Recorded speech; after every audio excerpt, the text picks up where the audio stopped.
Students, आज जिस topic को मैं डिस्कस करने वाला हूं वो टॉपिक आपके फार्मास्यूटिक्स सब्जेक्ट का है और डिप्लोमा स्टूडेंट्स और डिग्री स्टूडेंट्स दोनों के लिए बहुत ही ज्यादा यूजफुल टॉपिक है। वो टॉपिक क्या है, आइए जानते हैं कि कौन कौन सी प्रॉब्लम्स जब हम पाउडर को डिस्कस करते हैं, पाउडर डोसेज फॉर्म को हम जब डिस्कस करते हैं तो पाउडर को बनाने में कौन कौन सी समस्याएं आती हैं। तो उन समस्याओं को एक एक करके पहले समस्याएं डिस्कस करेंगे और उनके क्या समाधान है।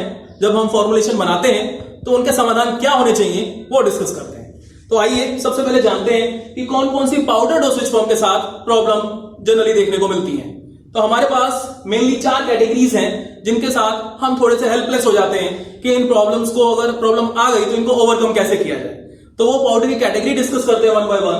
तो पहली कैटेगरी है इसके अंदर hygroscopic and deliquescent powders, second category is efflorescent powders, third category is eutectic mixtures and fourth category is potent drugs.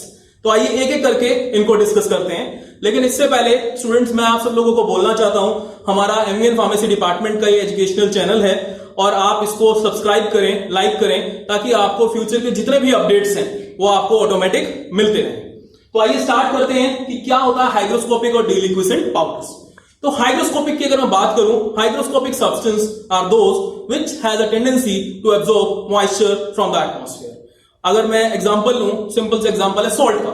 आप लोग जानते हैं नमक जब आप एटमॉस्फेयर में रखेंगे तो उसके पास एक टेंडेंसी होती है मॉइस्चर को एब्जॉर्ब करने की, और आप देखते हो थोड़ा सा मॉइस्ट हो जाता है। आप घर के अंदर भी किचन में देखते होंगे, आप नमक को फ्री फ्लोइंग लेके आते हैं, लेकिन जैसे ही आप मॉइस्ट कंडीशन की बात करो, ह्यूमिड कंडीशन की बात करो, बारिश हो रही है और अगर आपने ओपन छोड़ दिया तो वहां पे थोड़ी सी प्रॉब्लम आ जाएगी, मॉइस्ट हो जाएगा।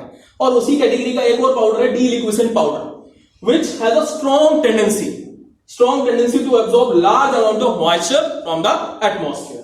इनको हम क्या बोलते हैं, और अल्टीमेटली ये फिर पानी की फॉर्म में कन्वर्ट हो जाते हैं।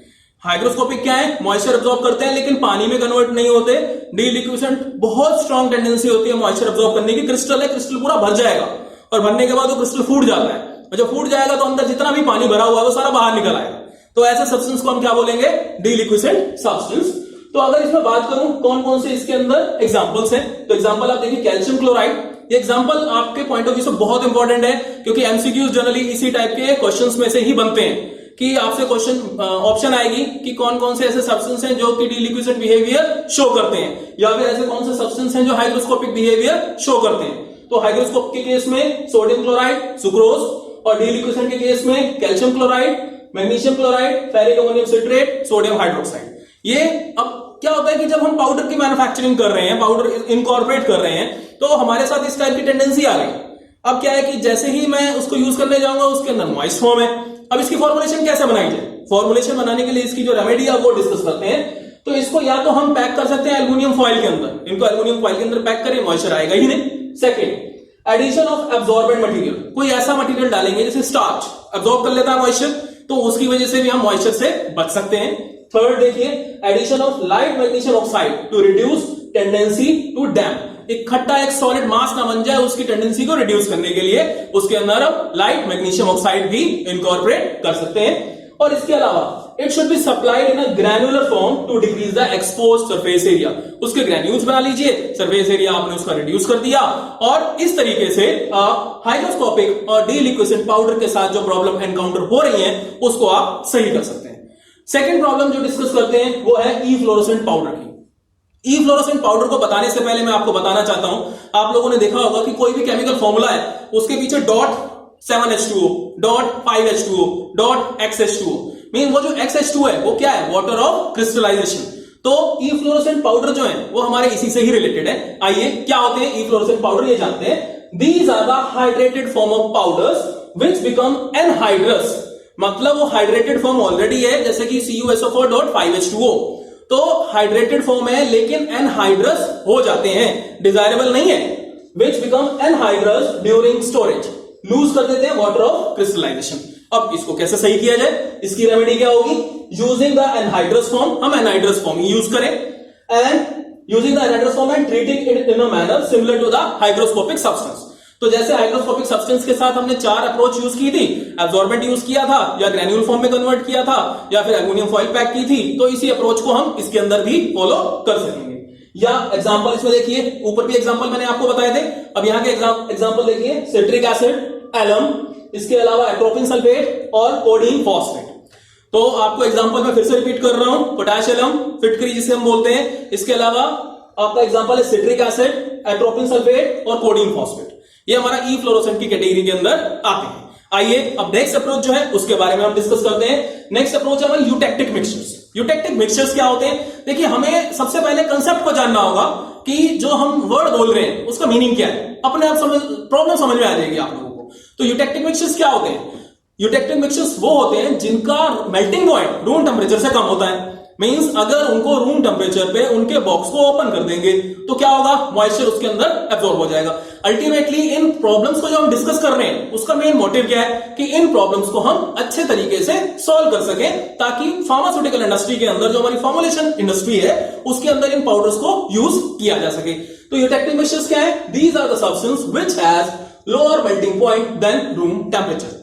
तो इनके एग्जांपल्स देखिए क्या है। मैंथोल आप लोगों ने सुना है, कैम्फर आप लोगों ने सुना है, थाइमोल, इसके अलावा फिनोल और सैलोल इसके एग्जांपल्स हैं। अब बात आती है कि इसकी क्या रेमेडी होगी, इसको कैसे सही किया जा सकता है। इसको सही करने के लिए अप्रोचेस देखिए, यूजिंग इनर्ट सब्सटेंस।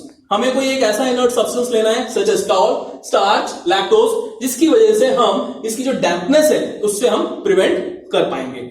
या फिर इनको डिस्पेंस करें सेपरेटली, सारे कंपाउंड्स को मिक्स करेंगे, लिक्विफाई हो जाएंगे। हमें क्या करना है, इसको सेपरेट सेपरेट हम पैक कर देंगे और जब हमें यूज करना होगा उस टाइम उसको मिक्स करेंगे। तो ये एक और तरीका है जिसके थ्रू हम यूटेक्टिक मिक्सचर्स को भी अच्छे तरीके से डिस्पेंस कर सकते हैं। अब लास्ट अप्रोच जो इसके अंदर है हमारी, वो है पोटेंट ड्रग्स। पोटेंट ड्रग्स क्या होती हैं? क्योंकि नाम से अजीब सा लग रहा है कि पोटेंट मींस क्या है। पोटेंट ड्रग्स वो होती हैं जिनकी डोज 60 mg या फिर 60 mg से लेस होती है। अब प्रॉब्लम कहां आती है? डोज बड़ी कम है, छोटी है, 60 mg। अब बैलेंस भी यूज करते हैं, अगर हमारे पास अच्छी एफिशिएंसी का बैलेंस नहीं है तो वो 60 mg भी मेजर नहीं कर पाएगा।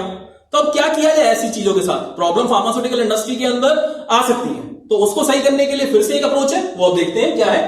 तो पहले पोटेंट ड्रग्स के बारे में फिर से जान लेते हैं। These are the drugs which has dose less than or equal to 60 mg। Generally diluents are added in the formulation. Bulk बढ़ाने के लिए हमें बल्क बढ़ाना है तो उसके अंदर क्या इंकॉर्पोरेट किए जाएंगे? डाइल्यूएंट्स ऐड किए जाएंगे containing potent drugs such as lubricant, binders. इनको हम इसके अंदर इंकॉर्पोरेट कर सकते हैं।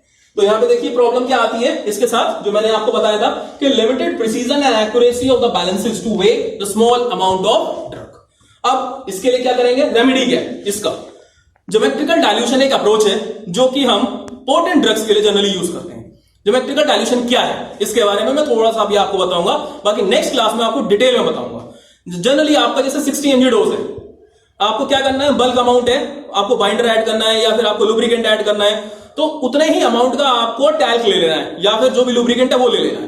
तो लेट्स से डोज है 60 mg, तो आपको जैसे 10 mg इसका लेना है, 10 mg बी का लेना है, 20 mg हो गया, फिर 20 mg इसका लेंगे, 20 mg दूसरे पार्ट का लेंगे, सेम 40 mg हो गया, 40 mg वन पार्ट का लेंगे और 40 mg दूसरे पार्ट का लेंगे। तो ऐसे ऐसे करके जब हम मिक्सिंग करेंगे, क्योंकि पोटेंट ड्रग्स के साथ एक और प्रॉब्लम है कि इसको जब मिक्स किया जाए तो यूनिफॉर्मिटी हो सकता है ना अचीव हो, तो उसकी अचीवमेंट के लिए हमें ज्योमेट्रिकल डाइल्यूशन की अप्रोच लेनी पड़ेगी। इसके अलावा suitable diluents are mixed with potent drugs to form the bulk 10 to 20% weight by weight. तो हमें जब एब्जॉर्बेंट उसके अंदर ऐड कर देंगे, डाइल्यूएंट ऐड कर देंगे तो बल्क बढ़ जाएगा। तो स्टूडेंट्स ये कुछ हमारी चैलेंजेस हैं पाउडर फॉर्मुलेशन के साथ। मैं आपको फिर से रिपीट कर रहा हूं, जो मेन प्रॉब्लम्स हैं हाइग्रोस्कोपिक डिलिक्विसेंट पाउडर्स के साथ, ई फ्लोरोसेंट पाउडर्स के साथ, यूटेक्टिक जो सब्सटेंस बना लेते हैं, मिक्सचर्स बना लेते हैं उनके साथ, और फोर्थ नंबर पे पोटेंट के साथ। तो इन केस अगर आपको इसमें से कोई भी टॉपिक ऐसा लगा हो कि समझ में नहीं आया है तो आप हमारे YouTube channel MVN pharmacy department पे जाके कमेंट्स कर सकते हैं, वहां पे पूछ सकते हैं कोई भी अगर आपका डाउट हो, और आप हमारे चैनल को लाइक करें, सब्सक्राइब करें ताकि आपको आगे के अपडेट्स मिलते रहें। Thank you so much students.